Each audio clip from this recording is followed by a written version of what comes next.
What's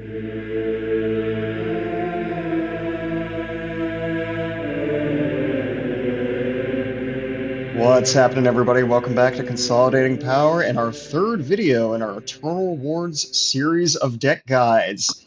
Here with me, I have our special guest, Mr. Krishiv from AIBO Academy.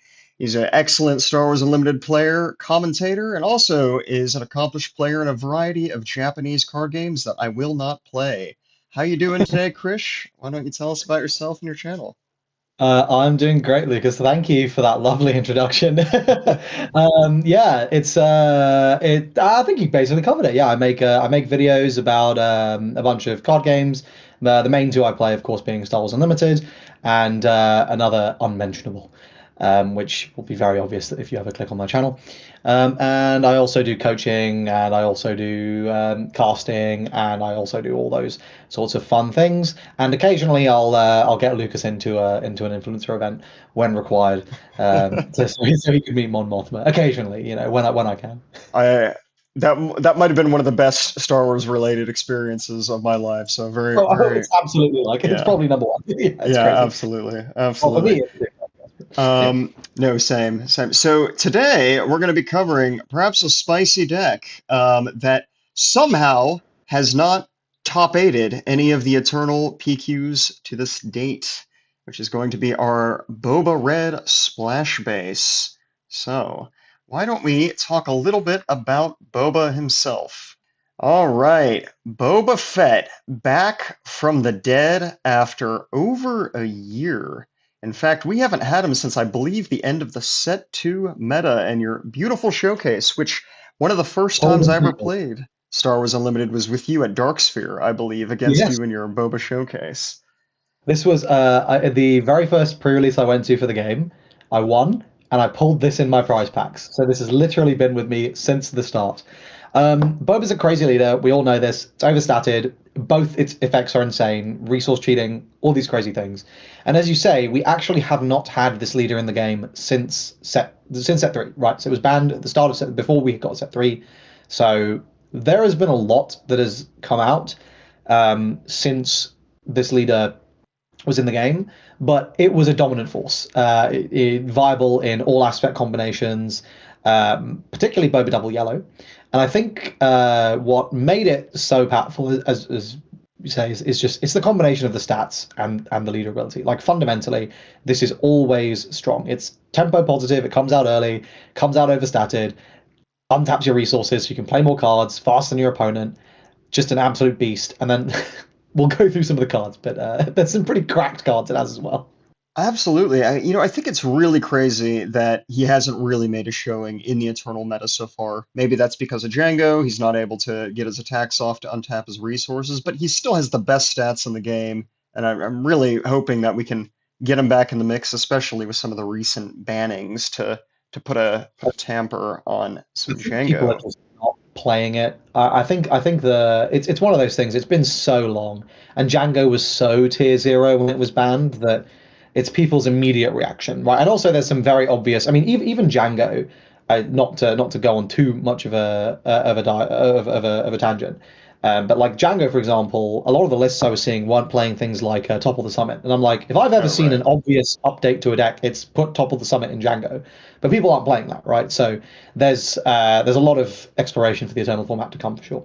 Absolutely. Well, let's take a look at some of the additions that we're going to add to this deck in Eternal. Cool. So we have some new cards that we're going to highlight here since Boba's been banned. And I don't know if you want to start off with the card on the left here, that of course is made in the Django decks and the Piet decks, but what do you think about Red Devastator in Boba? Yeah, I think it is just absolutely hilarious, right? That we're talking about Devastator as a new card. Um, the funny thing is, Boba Red was kind of like Django. Django became so strong so fast, I think largely because of all the work that had been done on Boba Red during Set 2 in the run up to Set three's release. And this was like Absolutely. the most obvious inclusion ever. This just gives you like that top end lethal that you need. Not to spoil things too much, but I'm actually not even playing Triple Dark Raid in this in my list at least. Just Somehow that's spicier, I think, to not yeah, run yeah. Triple Dark Raid. Because I was like, I don't even think you need the damn thing. But yeah, this card is just ridiculous top end. If nothing else, right, it's burn 4. Just immediate, comes down, and if your opponent is 4 away from lethal, you just win the game. But if they're not, and then they don't answer this card, well, it represents potentially 13 damage, which is quite a lot, I would say. Yeah, and I think we have to remember too with Boba, we don't not only get to slam it down, but also get to untap resources with this and still fill up the ground arena, play McClunkies, play other sorts of interaction, which is super crazy.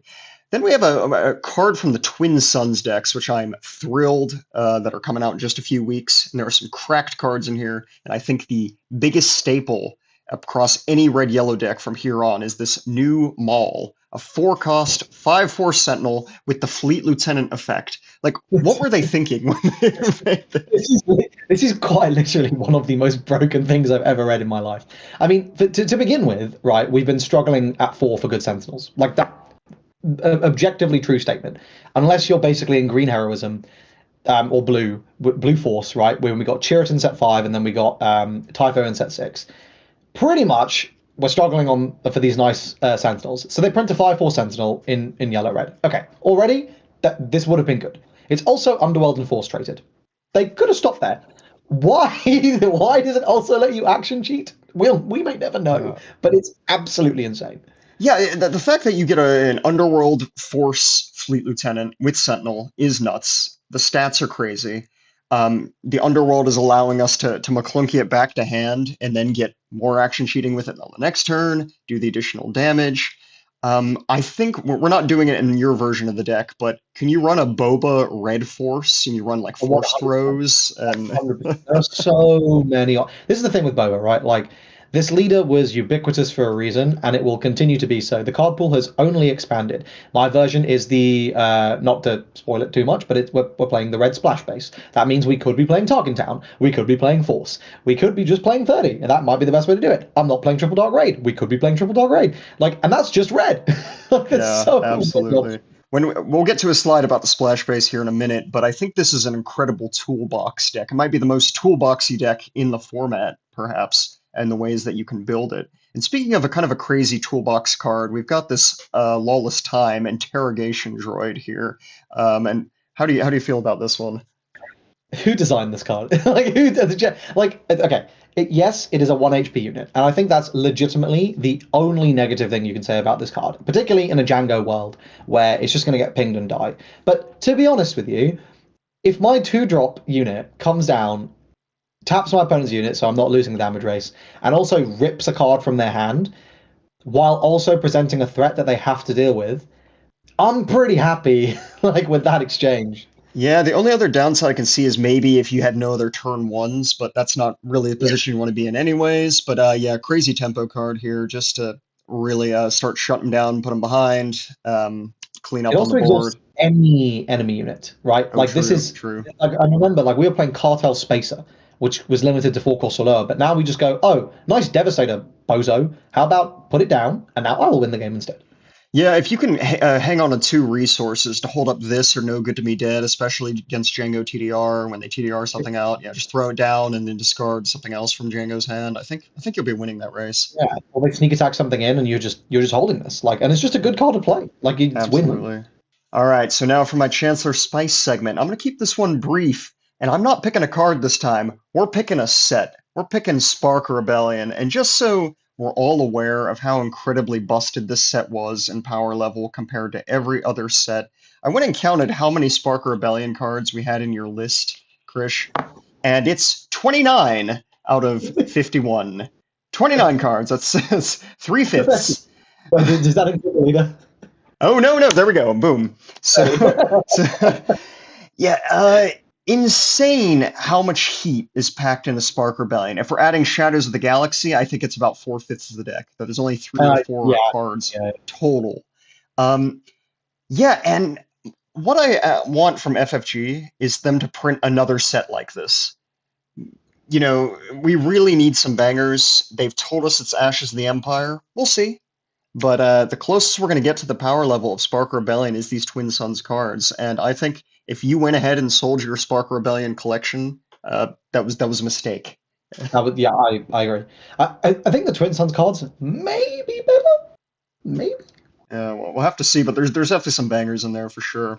But we're gonna go ahead and move on to your spice segment here.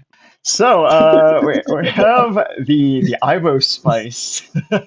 I had to go find what I could from the Discord here. I noticed you made me significantly smaller than the Sheev spice. I'll try not to read into that too much. So tell Uh, me, you have been raving to me about the splash bases for like 6 months now. Uh, yeah, Go off, yeah. King. Okay, so the splash bases to me are, I think this is one of those things where if you if you didn't come into Star Wars Unlimited from a different TCG, it's not obvious why these are crazy. If you've played any other card game, and particularly a long running card game, so I'm going to shout out like the Magic players. Mainly, I think those are the people who are going to look at this and go, oh, that's a problem. Because like Star Wars Unlimited is so well balanced around the color pie and around aspects like slightly and around tempo being so important, and basically like if you want to have access to this thing that's out of aspect, it costs you a lot more, and that has meant that it's very rare that something out of aspect has ever actually seen play. For the low cost of 3 health, what this base does is it gives you access to multiple things. First of all, if there is a silver bullet card to something in the format that is not available to you normally in aspect, you now have it. Now, I will say this is maybe a bad example for that because red tends to have those. But if let's say I was playing Boba Blue and it was very important to me to have access to some of the red silver bullets, like Power Failure. I don't know if we just enter a Voltron format at some point. Cool. I can now play that card and I can play it on curve, more importantly. I'm not going to be slowed down. The second thing is it allows you to plug holes in your game plan, right? How often have you been sitting there deck building and you've just gone, I'm genuinely only in yellow because of this one card, or I'm only in blue because of Anakin. To me, that's like the most common one. I'm only in blue because of Anakin. Well, now you don't have to be. Now you can just put Anakin in and play all your other broken stuff. Like, I'm only in yellow because of Triple Dark Raid. Just play Triple Dark Raid. It's fine. Don't worry about it. And then finally, I think the craziest reason for me is just the access to like just broken tools. These are not things that are plugging a hole in your deck, but these are things that are incredibly synergistic and just absolutely insane in the context of what your deck is trying to do. So we're going to see some of those when we come to my list, because basically what I've done here is I've taken Boba Red and I've made it less of a space deck as Lucas has requested, and also it was like just fun to maybe not have to triple dark raid brain. And then I've also taken the most broken cards from Boba Yellow and Boba Green, and I've just put them in. Well, why don't we take a look at that now? I think these are some fantastic points about what the splash base can do for you. Because if you're bringing over um, silver bullets, as you said, to the game, at some point in the game we might get broken combo decks. Fingers crossed. And maybe you need a card like Regional Governor just to play for two, and that says, nope, we're canceling the combo piece. It can't happen. As you said, it gives you access to that. Also, Anakin's a great point, but why don't we just play the best cards in the game? And I think maybe you've brought those over into your list. All right, Krish, so tell me about the two broken cards from Boba Yellow and Boba Green that have been smashed into Boba Red.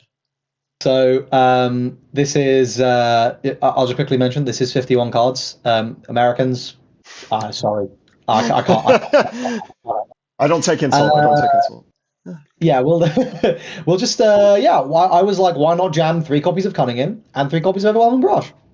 Bosh, job's a good one, right? If you think about like what are the most obnoxious, horrific things, like what are the actual war crimes that Boba has committed while he was out of prison, right? It was double cunning. We can't do that here, but we can do a single cunning for sure. And it was, flip, slap a Boba's armor onto him, whack down something, take no damage back, OB, clear out the board. Now, part of why that was so busted is you were ramping, and that's something I haven't done in this deck, but you could very easily throw 3 copies of resupply in here. That would be totally Absolutely. fine, right? Absolutely. Yeah. So it's like, you have all of these options for like how you want to build it. I built this very much as like an aggro deck, but like if you don't want to play it like that, if you want to play some long game, play the green splash base, put all your ramp in, and then throw in all your insane top end tools out of Yeah. aspect from like blue or something. Oh, But Darth Vader can get things like interrogation droid yeah, now. yeah. It's like, but like to focus on this, right? You think about what this deck is going to do, and it's like okay, first of all, this one untap means that the McClunky is going to be free. So we have access to like I would side the third Bazine, and I would probably also side some Garindans, and you just have access to just degenerate stuff. Like Yeah. oh yeah, I'll just bounce this card for free. It's not going to slow down my tempo. You have access to Boba Fett's armor. Oh my god, people are going to have forgotten how ridiculous that card is. So in the first locals in London for Eternal, I made them do one while I was in town, and a friend, shout out to Young Paul in at Bad Moon, he played Boba Data Vault, and he slapped down the armor, and I cried tears of both trauma, but also it's so peak because it really is impossible to kill. It's so broken, and it's like, and the idea of like, we get to do all of these old, like, absolutely insane things, and it's like, I don't really think, like, I think the exciting thing is that I'm very confident that this has a really solid Django matchup, particularly in light of the bans. I think, like, you're playing a bunch of shielded early game, and then you flip a better leader that, if you sequence it correctly, is not going to get nuked down by the Django. You can OB and one tap that Django potentially, right? Like, and maybe that's an argument that you want to be siding resupplies. That's another cool thing, like that you could just do. Yeah. You Oh, could just side. true, true. Yeah, I didn't even think about putting off aspect color stuff in your sideboard and switching out the Cunnings or the OBs based on what kind of matchup it is. That's really cool. Yeah, there's just so much here that's just that it's exciting, and it's like, yeah, I am particularly with the wacky world premiere is in right now, which I just, what are we doing? How did we get here? I'm Boba Lake confused. Country, guys. Boba Lake Country. Boba One Lake Lando Lake Country. Country, Boba Lake Country. Why is everyone retired? Right? I just don't understand what is going on. Like what? I thought I was the only one who retired for 6 months. Apparently, the whole format did. Like it's just been insane. So it's nice to return to some proper degenerate, disgusting Boba game. Absolutely. Look, I hope Boba starts taking down some of these PQs because everyone's forgotten about him. It's really sad. So we'll always, of course, have the link to the list in the description below. And thanks so much for joining me today, Krish. Please go check out AIBO Academy and his channel for some other fantastic Star Wars Unlimited content. And we'll see you in the next one.